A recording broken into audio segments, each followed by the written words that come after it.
Morning world, it's 20 past 8 in the morning on the 17th of June. I'm looking at three things this morning. I'm looking at the ongoing position of Mars. Mars is now at 13.5 degrees of Libra and it's beginning to move forward relatively fast.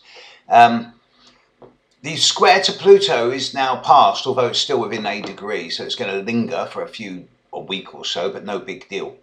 It is the opposition of Mars to Uranus that is creeping up over the coming 2 weeks, that is going to become increasingly fraught, eclectic, idiosyncratic, unusual, different, provocative, stimulating and exciting in both individual, corporate and global events over the coming couple of weeks.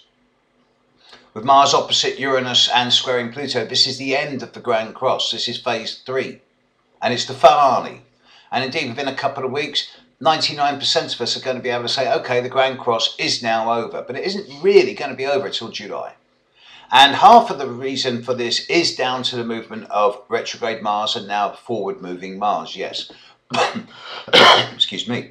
But also, we are in the middle of a stinker of a Mercury retrograde. Over the last 2 weeks, Mercury's been moving forward, and the pre-shadow of Mercury retrograde over the end of May and the start of June has been particularly fraught for a number of individuals who have lost cohesion, lost focus. And indeed, with Mars opposite squaring Pluto and opposite Uranus and Mercury retrograde at the moment, it seems like half of my job with my clients at the moment is reassuring them that they're not going mad, that what they're experiencing is real, and that they are not making it up.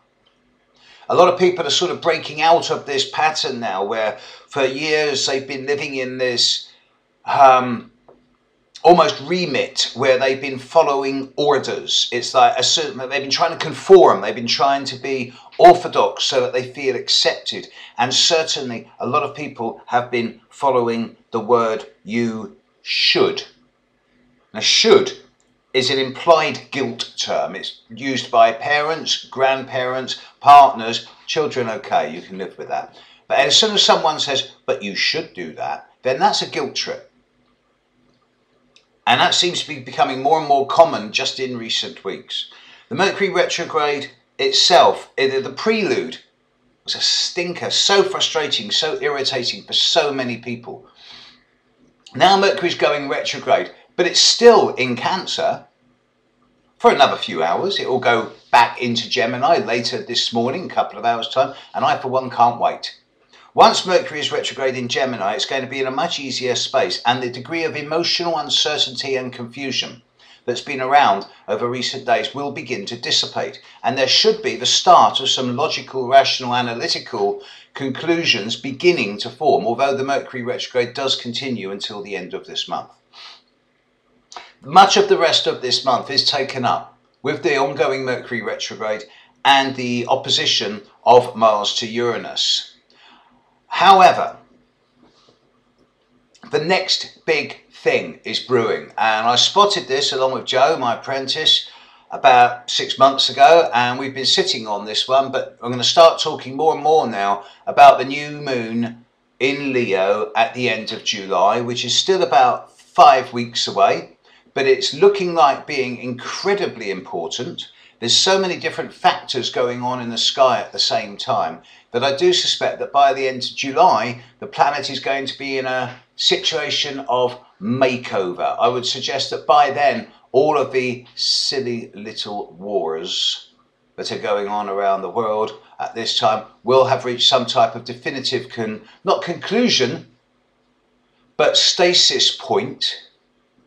And I do suspect that borders are going to be rewritten, history may be reformulated.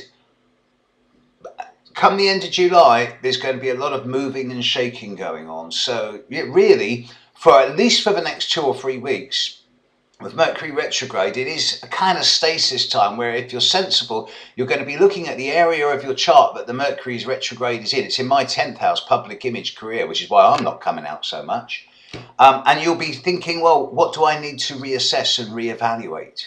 And it's only going to be from the start of July that clear communication is going to flow again. So until then, Has to be said. Keep drinking the coffee.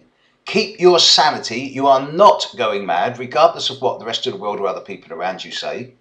And as soon as someone starts using the word you should, there's the exit. All right, catch you later, world. Bye.